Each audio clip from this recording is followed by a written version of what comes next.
Madame la Présidente, Mesdames, Messieurs les jurés, je m'appelle Simon Courcol et je plaide coupable.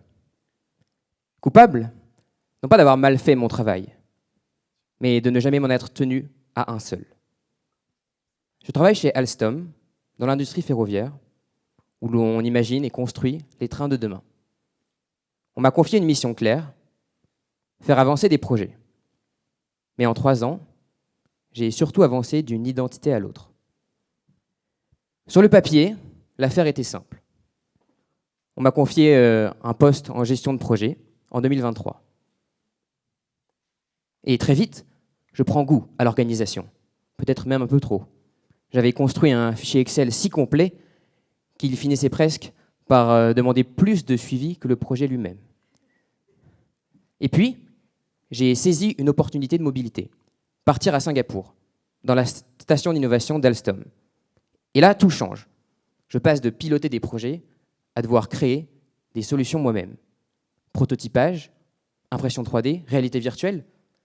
Planifier, c'est rassurant, mais innover, c'est accepter de ne plus tout prévoir. Quand un robot ne fonctionne pas, on ne fait pas un point d'avancement, on met vraiment les mains dedans. Mais l'affaire ne s'arrêtait pas là.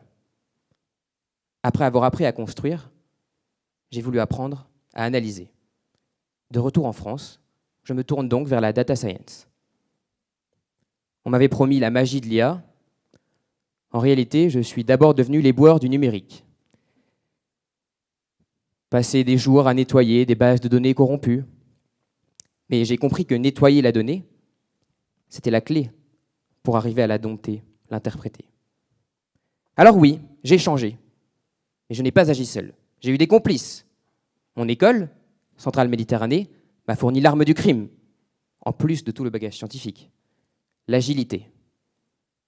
Et chez Alstom, j'ai eu 3 tuteurs successifs, en France et en Asie, un véritable cartel qui m'ont encouragé à mener cette triple vie. Et c'est ma seule défense. Sans l'apprentissage, ce parcours n'aurait pas été possible. Aujourd'hui, je suis un ingénieur tout-terrain, capable de parler la même langue qu'un directeur financier, qu'un chercheur en robotique ou qu'un algorithme d'IA. Alors, condamnez-moi, si vous voulez. J'assume les faits. Mais regardez où je suis aujourd'hui. Mon planning déborde de défis bien réels. Et c'est là ma plus belle victoire. Je ne regarde plus le monde professionnel de l'extérieur. En tant qu'apprenti, j'ai la chance d'avoir déjà un pied dedans. Alors, chers jurés, quel est votre verdict ?